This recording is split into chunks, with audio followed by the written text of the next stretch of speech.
మన భారతదేశాన్ని వందల ఏళ్లుగా ప్రాచీన కాలం నుండి భారత్ అని పిలిచేవారు. మన దేశానికి ఇండియా అనే పేరు పాశ్చాత్యులు పెట్టడం జరిగింది.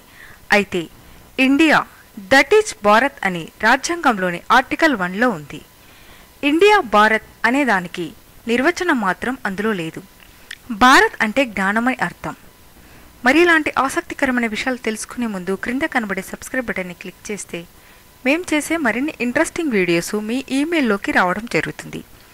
మన భారతదేశానికి భారతదేశం అనే పేరు ఎలా వచ్చింది, దాని వెనుక ఉన్న కారణాలు ఏంటో ఈరోజు మనం తెలుసుకుందాం. విశ్వామిత్రుడు, ఇతడిని కౌశిక మహారాజు అంటారు. ఋషులకు మునులకు ఉన్న శక్తిని చూసి అందుకు ఆకర్షితుడైన విశ్వామిత్రుడు రాజుకు ఉన్న శక్తి కంటే ఎక్కువ శక్తి ఉన్న ఋషిగా మారాలని అడవికి వెళ్లి ఘోర తపస్సు ప్రారంభిస్తాడు. విశ్వామిత్రుడి తపస్సుకు భయపడి ఇంద్రుడు తపోభంగం చెయ్యమని మేనకను పంపిస్తాడు.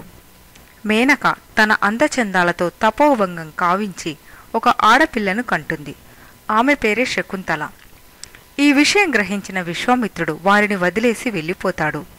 మేనక కూడా భూలోకంలో ఉండలేదు కావున ఆడపిల్లను అడవిలో వదిలేసి వెళ్ళిపోతుంది. కన్వముని శకుంతలను పెంచి పెద్ద చేస్తాడు.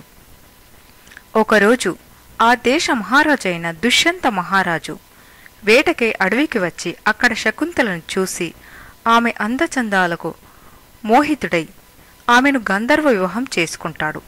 రాజ్య పరిపాలన భారం తనపై ఉందని కాబట్టి రాజ్యంలోని పనులు చక్కబెట్టి మళ్ళీ తిరిగి వస్తానని మాటిస్తాడు. వారి వివాహానికి గుర్తుగా రాజముద్రికను ఇస్తాడు శకుంతలకు.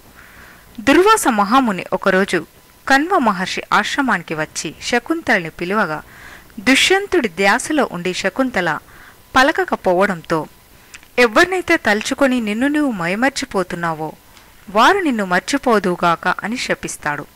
అప్పుడు శకుంతల క్షమించమని కోరగా నీ వద్ద ఉన్న రాజముద్రికను చూపిస్తే రాజుకు అంతా గుర్తుకు వస్తుందని చెప్తాడు.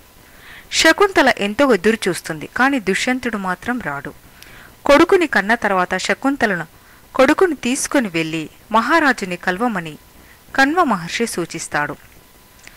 ఆ ఋషి సూచన మేరకు దుష్యంత మహారాజును కలవడానికి బయలుదేరుతుంది. మధ్యలో ఒక పడవలో ప్రయాణం చేస్తుండగా చేతికి ఉన్న రాజముద్రిక నీటిలో జారి పడిపోతుంది. రాజుల గురించి వారి తీరుతెన్నుల గురించి తెలియని శకుంతల రాజభవనానికి వెళ్ళి మీకు గుర్తులేదా, నేను మీ భార్యను శకుంతలను అంటుంది. ఋషి శాపంతో అంతా మర్చిపోయిన మహారాజు నీకెంత ధైర్యం అని చెప్పి శకుంతలను బయటికి పంపిస్తాడు. తిరిగి ఆశ్రమానికి వచ్చి అడవిలో మనుషులకు దూరంగా కొడుకుతో కలిసి జీవిస్తుంది శకుంతల. అడవి మృగాలతో కలిసి ధైర్యవంతుడిగా బలశాలిగా పెరుగుతూ ఉంటాడు భరతుడు. ఒకరోజు దుష్యంత మహారాజు అడవికి వేటకు వచ్చి ఆ బాలుడి యొక్క పరాక్రమానికి ఆశ్చర్యపోయి నువ్వెవరు అని అడిగితే నేను భరతుడిని, దుష్యంత మహారాజు కుమారుడిని అని సమాధానమిస్తాడు. అప్పుడు దుష్యంత మహారాజు నేనే దుష్యంతుడిని, నాకు తెలియకుండా నువ్వెలా పుడతావని అడగగా అప్పుడు భరతుడు కన్వ మహర్షి ఆశ్రమానికి తీసుకువెళ్ళగా ఆయనను చూడగానే అంతా గుర్తుకు వచ్చిన దుష్యంతుడు శకుంతలని భరతుడిని రాజభవనానికి తీసుకువెళ్లడం అనేది జరుగుతుంది. భరత మహారాజుకు 5 కుమారులు ఉండగా వారిలో రాజు కాగల అర్హత వారికి లేదని చెప్పి అర్హత గల వ్యక్తి కోసం వెదికి విధాతను రాజుగా నిర్ణయిస్తాడు. ఇదే భరతుడి యొక్క స్థిరచిత్తానికి నిష్పక్షపాతానికి నిదర్శనంగా చెప్పుకోవచ్చు. మరి అతడు అంత ఆదర్శ పురుషుడు కాబట్టే అతడు పేరు మీదుగా మనకు భారతదేశం అనే పేరు అనేది రావడం జరిగింది. మరి ఇలాంటి ఎన్నో ఆసక్తికరమైన విషయాలు తెలుసుకోవాలంటే తెలుగు ఇన్ఫో మీడియా ఛానల్ని సబ్స్క్రైబ్ చేయండి. మీకు కనుక ఈ వీడియో నచ్చితే తప్పకుండా లైక్ చేయండి, షేర్ చేయండి, సబ్స్క్రైబ్ చేయడం మాత్రం మర్చిపోవద్దు. Thanks for watching once again.